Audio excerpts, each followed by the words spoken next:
पुण्यदा। मायापुरी हरिद्वार भगवान का हृदय है मध्य। ग्रीवा मूल मुदाहरंति मथुरा नासांच वाराणसी, और नाक जो है वो भगवान की वाराणसी है। एतद ब्रह्म पदम बदंति मुनयो, अयोध्यापुरी मस्तकम, और अयोध्यापुरी भगवान का मस्तक है। ऐसी दिव्य अयोध्यापुरी, जिस अयोध्यापुरी का कण कण परमात्मा का स्वरूप है। भगवान शंकर कहते हैं अयोध्या च परब्रह्म, अयोध्या ही परब्रह्म है।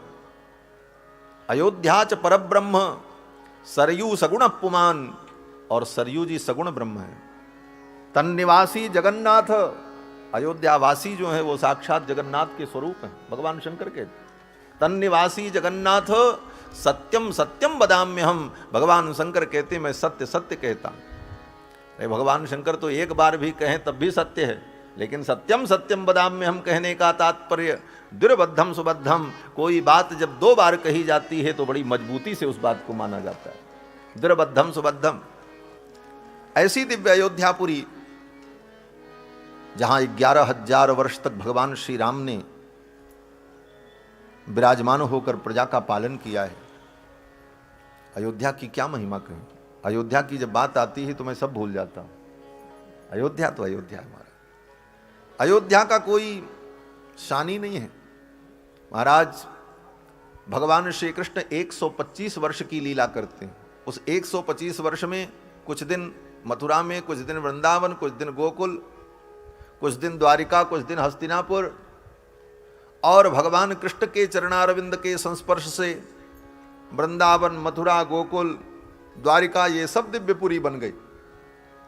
और जिस पुरी में 11,000 वर्ष तक अयोध्या के सिंहासन पर बैठ करके भगवान ने प्रजा का पालन किया हो, 11,000 वर्ष तक राम जी अयोध्या में रह कहीं नहीं गए। पहले ही जहां जाना था होके चले आए। 14 वर्ष में यहां से वहां तक, लंका तक की सारी यात्रा कर ली। उसके बाद राम जी कहीं नहीं गए। 11,000 वर्ष तक अयोध्या के सिंहासन पर आरूढ़ होकर 10 वर्ष सहस्राणि 10 वर्ष शतानि च रामो राज्यमुपाश्रित्वा ब्रह्मलोकम प्रयास्यति। 11,000 वर्ष तक परब्रह्म परमात्मा सच्चिदानंद के निरावरण चरण का संस्पर्श जिस भूमि ने प्राप्त किया है, उस भूमि का गौरव कितना भी कहा जाए कम है। ऐसी अयोध्या। और वहां के अयोध्यावासी भगवान को कितने प्रिय। भगवान कहते हैं अयोध्यावासी हमको बहुत प्रिय। हमारा तो मन करता है एक बार अयोध्या में ये ऐसी कथा हो और सब लोग वहीं चलो। क्या सबको लेकर के चले और वहीं अयोध्या में कथा हो, ऐसे ही आनंद किया जाए। महाराज कहते हैं कि अयोध्यावासी भगवान को कितने प्रिय हैं। अति प्रिय मोह यहाँ के वासी। भगवान कहते हैं अयोध्यावासी मुझको अति प्रिय है। लेकिन इसका मतलब आप ये मत सोचना कि हम अयोध्यावासी नहीं हैं। ये तो अयोध्यावासियों के लिए। हमारे पूज्य स्वामी जी महाराज कहा करते थे अयोध्यावासी 4 प्रकार के होते हैं। एक अयोध्यावासी तो वो जो अयोध्या में पैदा हुआ, बाद में कहीं जाकर के बस गया, लेकिन जन्म उसका अयोध्या में हुआ तो वो अयोध्यावासी। और दूसरा अयोध्यावासी बोले कहीं जन्म हुआ लेकिन अयोध्या में जाके रहने लगा, वो अयोध्यावासी। और तीसरा अयोध्यावासी बोले जिसके पूर्वज और पुरखा लोग अयोध्या में पैदा हुए, वो भी अयोध्यावासी, क्योंकि उसके पूर्वजों की भूमि, इसलिए वो वहाँ का वासी। और तीसरा बोले दुनिया के किसी कोने में रहता हो, कभी वो अयोध्या का दर्शन भी न किया हो, लेकिन मन में उसके ये भावना हो कि मैं अयोध्या का दर्शन करूं, अयोध्या में वास करूं, तो वह भी अयोध्यावासी है, क्योंकि वो मन से अयोध्यावास करते। अति प्रिय मोही यहाँ के वासी, और अयोध्यावासी भगवान को अति प्रिय है। इस कारण से भगवान अयोध्या से सबको लेकर के वैकुंठ चले गए, किसी को नहीं छोड़ा। भगवान जब अयोध्या से निज धाम पधारे तो एक घास भी अयोध्या में नहीं बची। हमारे आचार्य वर्णन करते हैं कि हे प्रभो त्वामा मनंति कवयः करुणामृताब्धे ज्ञान क्रिया भजन लभ्यम अलभ्यम अन्यैः। श्री वत्सचिन्ह स्वामी जी महाराज कहते, कुरेश स्वामी जी महाराज कहते हैं कि त्वामा मनंति कवयः करुणामृताब्धे ज्ञान क्रिया भजन लभ्य अलभ्य अन्यैः। हे भगवान, बड़े बड़े कवि, बड़े बड़े विद्वान ये कहते हैं कि आप ज्ञान, कर्म और भक्ति इन 3 साधनों से मिलते हो। ज्ञान क्रिया भजन लभ्य अलभ्य अन्यैः, अन्य साधनों से आप नहीं मिलते हो। तो मेरा प्रश्न है आपसे क्या प्रश्न है? बोले एतेन केन वरदोत्तर कोसलस्थाः, हे वरद, हे ठाकुर, इन साधनों में से कोसलवासी अयोध्या वासियों ने कौन सा साधन किया था जिस साधन से आपने उनको वैकुंठ पहुंचा दिया? एतेन केन वरदोत्तर कोसलस्थाः पूर्वम सदूर्वम भजंत ही जंतवस्त्वाम, दूरबाग के सहित, अयोध्या की घास के सहित सबको आप वैकुंठ लेकर के चले गए। अयोध्या की घास ने कौन कर्म ज्ञान अनुष्ठान किया था? वहां के वृक्षों ने कौन से ऐसे अनुष्ठान किए थे? तो संपूर्ण अयोध्यावासी को भगवान अपने साथ ले गए। लेकिन ऐसी स्थिति में भी 5 लोग बच गए। कौन कौन नहीं गए? बोले एक विभीषण जी नहीं गए, और बोले एक हनुमान जी नहीं गए, और एक जामवंत जी नहीं गए, और एक द्विविद नहीं गए, और एक मयंद नहीं गए। इन 5 लोगों को भगवान साथ नहीं ले गए। अब 5 लोग भगवान के साथ नहीं गए। इतनी बड़ी वैकुंठ यात्रा भगवान की हो रही है, जिस वैकुंठ को प्राप्त करने के लिए बड़े बड़े योगी अमलात्मा महात्मा लोग साधन करते हैं, और अयोध्या की घास तक को वैकुंठ मिलने जा रहा है, और ऐसे अवसर पर ये 5 लोग वंचित हो गए। इन 5 लोगों को वैकुंठ नहीं मिला, ये वैकुंठ नहीं गए। कारण क्या था? बोले 5 के कारण अलग अलग थे। विभीषण जी को तो इसलिए भगवान लेकर के नहीं गए कि विभीषण भी कामना के कारण बंधन में पड़ चुके थे। कथा में मैंने निवेदन किया था कि विभीषण जी जब भगवान के पास आए थे तो उनके मन में कामना थी कि जैसे भगवान ने बाली को मार दिया, सुग्रीव को राज्य दे दिया, उसी प्रकार रावण को मार देंगे, लंका का राज्य मुझे मिल जाए। ये कामना लेकर के आए थे। और कछु प्रथम वासना रही, वासना थी। आते ही भगवान ने राज तिलक कर दिया और लंकेश बना दिया, और भगवान ने कहा जाओ 1 कल्प तक तुम राज्य भोगो, जब तक तुम्हारा मन न भर जाए तब तक राज्य भोगो। करहु कल्प भरी राज तुम, मम सुमिरऊ मन माही, पुनि मम धाम पाइयो जहां संत सब जाएं। फिर तब आप मेरे धाम चले आना। तो 1 कल्प तक विभीषण जी को राज्य करने का वरदान भगवान ने दे दिया। वो भी इसलिए दिया कि विभीषण जी की कामना थी। तो अपनी इस कामना के कारण वो वैकुंठ नहीं जा सके। आज भी लंका के राजा विभीषण हैं, लेकिन वो लंका नहीं जो लंका भारत के नक्शे में नीचे दिखाई पड़ती। वो तो सिंघल द्वीप है, उसका नाम सिंघल द्वीप है।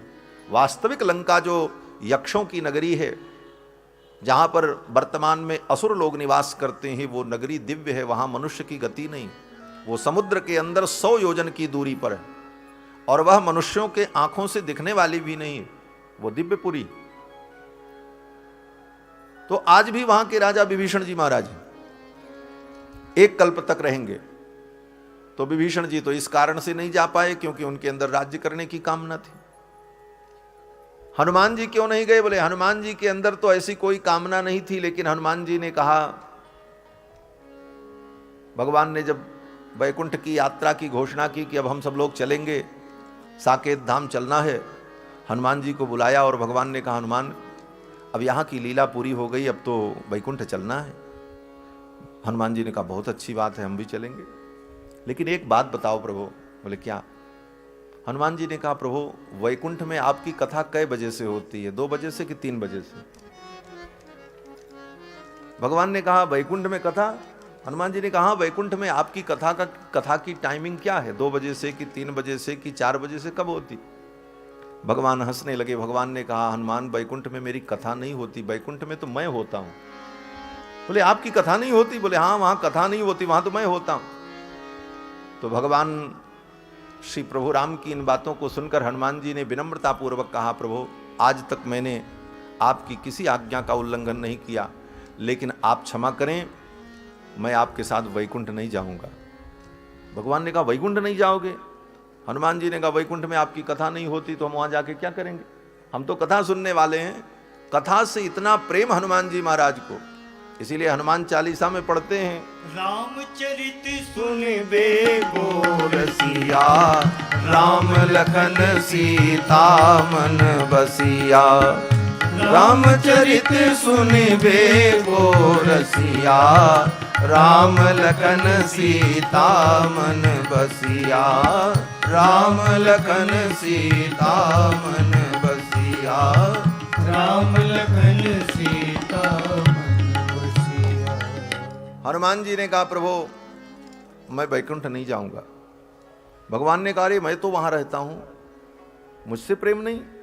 हनुमान जी ने कहा प्रभु आपसे तो बहुत प्रेम है, अगाध प्रेम है, मैं तो आपको भी चाहता हूं और आपकी कथा को भी चाहता हूं, लेकिन वैकुंठ में आप मिलोगे लेकिन आपकी कथा नहीं मिलेगी, और यहां मृत्युलोक में आपकी कथा भी मिलेगी और आप भी मिलोगे। हनुमान जी ने यही कहा, आपकी कथा भी मिलेगी और आप भी मिलोगे। क्यों? बोले जहां आप रहते हो वहां आपकी कथा रहे ये कोई जरूरी नहीं, लेकिन आपकी कथा जहां रहती है वहां आप जरूर रहते हो, इसलिए जहां कथा रहेगी वहां हम रहे। भगवान की जहां कथा होती है भगवान वहीं निवास करते हैं। स्वयं भगवान कहते हैं नाहम बसामि वैकुंठे योगिनाम हृदय न च मद भक्ता यत्र गायंती तत्र तिष्ठामि नारद। हे नारद, मेरे भक्त जहां मेरा गुणगान करते हैं मैं वहीं निवास करता हूं। और भागवत के महात्म्य में तो आपने सुना ही था कि जब ज्ञान वैराग्य भक्ति सब मिल करके कीर्तन करने लगे, उस अलौकिक कीर्तन को देख करके भगवान प्रकट हुए और भगवान ने कहा वरदान मांगो। तो उन भक्तों ने यही वरदान मांगा कि हे प्रभु, जहां कहीं आपके भक्त आपका गुणगान करें, आपकी कथा हो, भागवत की कथा हो, रामायण कथा हो, राम कथा हो, कृष्ण कथा हो, ऐसे अवसर पर जैसे आज आपने कृपा की है उसी प्रकार उन भक्तों पे भी आप सदा ऐसे ही कृपा करते रहना। यही वरदान मांगा उन भक्तों ने। तो भगवान की जहां कथा होती वहां भगवान रहते। तो हनुमान जी ने कहा प्रभु मैं तो यहीं रहूंगा और आपकी कथा श्रवण करूंगा। और जब इस पृथ्वी पर एक व्यक्ति, जब तक एक व्यक्ति भी आपकी कथा सुनाने वाला इस पृथ्वी पर रहेगा तब तक मैं इस पृथ्वी पर रहूंगा कथा सुनने के लिए। जहां वो कथा सुनाएगा मैं वहीं जाकर के सुनूंगा। यहां तो लोग कथा स्थल में नहीं पहुंच पाते, कहते हैं मोबाइल से ही सुन लेंगे, है? लेकिन हनुमान जी महाराज बोले एक साथ 1 लाख नहीं 1 करोड़ जगहों पर राम जी की कथा हो रही हो तो हनुमान जी उतने रूप धारण करके उन जगहों पर जाकर के कथा श्रवण करते। क्या अद्भुत बात। यत्र यत्र रघुनाथ कीर्तनम तत्र तत्र कृतमस्तकांजलिम। इसका अर्थ यही है कि 1 लाख 1 करोड़ जगह पर भी अगर राम कथा हो रही है, भगवान की कथा, तो हनुमान जी सब कथाओं में पहुंच जाते हैं किसी न किसी रूप में और जाकर के कथा श्रवण करते। यत्र यत्र रघुनाथ कीर्तनम तत्र तत्र कृतमस्तकांजलिम वाष्पवारी परिपूर्ण लोचनम मारुतिम नमत राक्षसांतकम। तो हनुमान जी तो इसलिए रुक गए कि हमको कथा सुननी है, और जब तक कथा होगी तब तक हनुमान जी यहीं रहेंगे। और हनुमान जी को भगवान ने काम सौंप दिया। बोले ठीक है, अगर तुम वैकुंठ नहीं चल रहे हो तो एक काम करो। बोले क्या? बोले मेरी कथा सुनते रहना और पृथ्वी पर रहो, जो मेरा नाम ले, जो भजन करे, जो मेरी कथा सुने उसकी रक्षा करते रहना, उसके ऊपर कृपा करते रहना। इसलिए हनुमान जी महाराज की कृपा सदैव भक्तों पर रहती। जो भगवान की भक्ति कर रहा, जो कथा कर रहा है, कथा श्रवण कर रहा है, हनुमान जी महाराज का वरद हस्त है उसके ऊपर, उसका बाल बांका नहीं हो सकता। हनुमान जी जैसे जिसके सहायक हों, बजरंगबली जिसके सहायक हों, क्या चिंता करना। तो हनुमान जी तो इसलिए रुक गए। और जामवंत जी क्यों रुक गए? बोले जामवंत जी को इसलिए रुकना पड़ा कि इन्होंने भी एक कामना कर ली। बोले क्या कामना की? बोले जब युद्ध समाप्त हुआ, राम रावण युद्ध, रावण का वध हो गया, सभी बानर बैठे थे, दरबार लगा था, तो भगवान ने उन बानरों से पूछा भाई तुम बताओ इस युद्ध में तुम्हारा क्या पराक्रम था? सब बानर अपने अपने पराक्रम का वर्णन करने लगे। किसी ने कहा उस राक्षस को तो हमने ऐसे मारा, उसने कहा उसको हमने ऐसे पटक करके मारा। सब अपनी अपनी बातें कह रहे थे। भगवान सुन सुन करके आनंदित हो रहे थे उन बानरों की वार्ता को। क्रम चलता रहा। जब जामवंत जी के पास क्रम पहुंचा तो जामवंत जी से भगवान ने पूछा, जामवंत जी आपने अपना कोई संस्मरण नहीं सुनाया? जामवंत जी हंसने लगे। जामवंत जी ने कहा प्रभु मैं क्या सुनाऊं, इतने बड़े युद्ध में मुझे अपनी कला दिखाने का, अपनी शक्ति का प्रदर्शन करने का कोई मौका ही नहीं मिला, तो मैं क्या बताऊं। क्यों? जामवंत जी ने कहा महाराज इतने बड़े युद्ध में कोई वीर ऐसा था ही नहीं जो मेरे समकक्ष हो, जिससे मैं युद्ध कर सकूं। किससे मैं युद्ध करता? एक रावण था, रावण अगर मुझसे युद्ध करता तो मैं करता।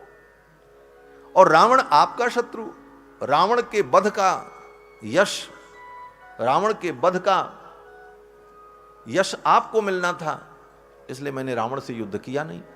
तो मैं क्या बताऊं कि मैंने क्या कला दिखाई।